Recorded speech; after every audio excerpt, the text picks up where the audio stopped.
Ayan. So yan po yung ating apples dito na proudly grown sa Kapatagan from seeds. So ito po ay tinawag kong Benzon apple.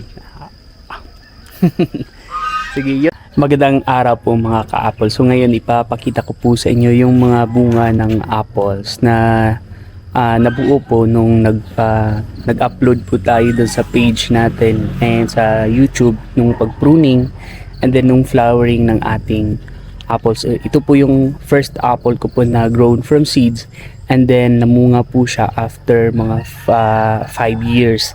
So nung 2018. So ipapakita ko po sa inyo ngayon nung after ng pruning. So ang time na yun na nag-prune tayo is yung time na medyo maulan po dito sa Davao region, yung mga recorded na mga baha. So tingnan natin yung apples na mga nabuo during sa pruning na yan. So I think ang mga January yata, hindi ako nagkakamali.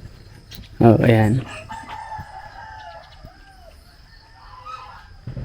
Ito po yung mga apples natin dito na growing pa, and then yung iba are flowering na rin po. Ayan. So, yan dyan. And ngayon, ipapakita ko po sa inyo itong first apple ko po. Konti lang po talaga ang nabuong bunga ngayon. Ayan. So ito po yung first apple ko na napatubo dito sa Kapatagan. Ayan. So medyo malaki na rin po itong punong to. Kaso nga lang seed grown po ito, and the usual na characteristic po ng seed grown apple is kapag nagtanim po tayo ng apple from seeds, so yun po yung characteristic niya is nag-iiba. So hindi na po siya Turuto type gaya po nitong apple na to from Fuji seeds. So hindi ang ilalabas niya, hindi na po exact Fuji apple.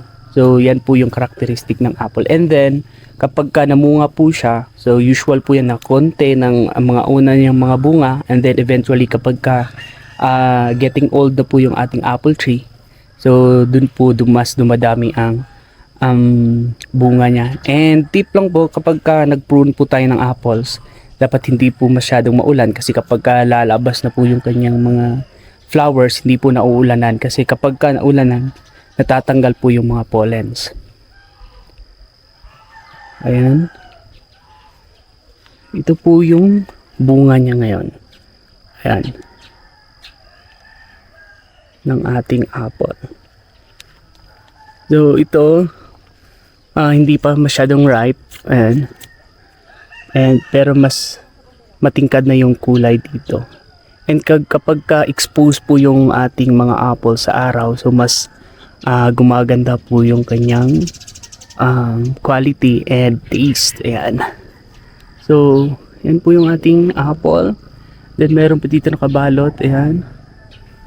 So ito mga fruiting buds po yung mga yan. Ayan.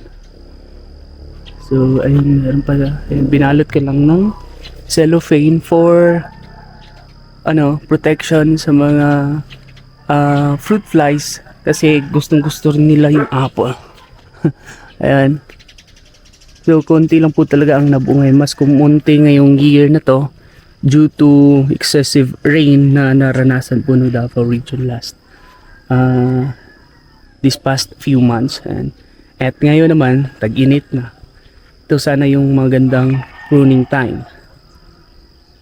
Ayan. So dito yan po yung mga apples. Tapos dun sa ibabaw, di ko na mapakiangit. Titingnan natin. Akit ay sagda. Ayan. Meron pa pala dito. Oh. Ayun. So yan po yung mga apples natin ngayon. And then andun pa. Wala.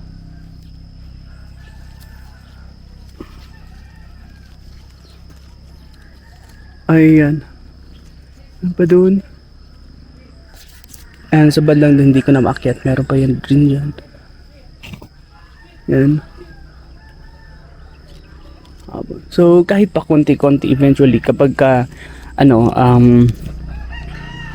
time goes by yung apples natin ay magkaka-age na po. Ito mga 10 year na to, grown from seeds, and then eventually dadami din po yung bunga nitong apple na to.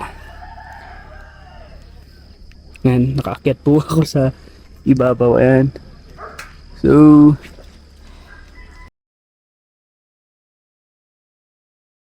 ito po yung ating apples grown from seeds last between 2013 to 2014 po natin nag-starting magtanim ng apple from seeds.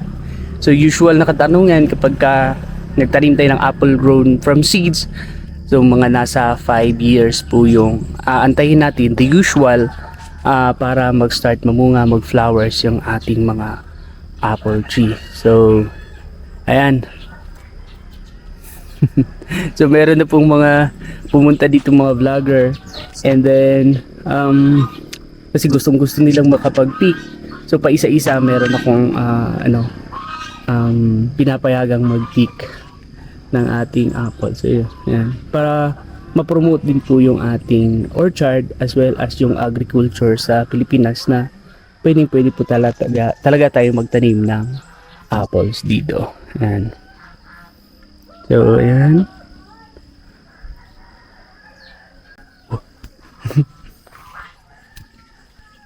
At yung mga ibang puno ng ating apples, ayan pala yung olive. Yan po yung ating apples. Yan. So antay na lang tayo ng mga ilang years. So, mabubungan na rin po yan. And ito talaga yung magandang size or sizes ng ating apples kapag ganito medyo ayan, malaki na po talaga siya. Ayan.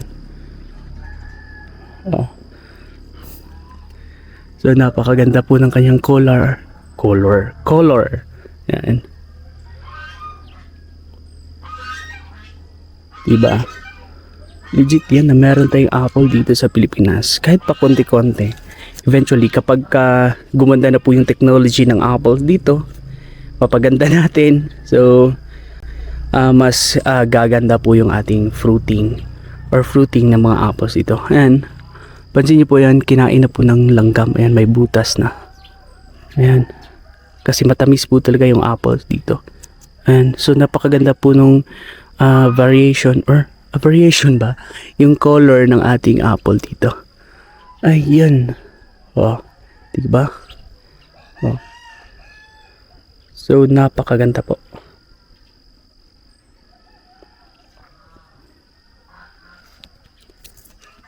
Yan. So yan po yung ating apples dito na proudly grown sa Kapatagan from seeds. So ito po ay tinawag kong Benzon apple.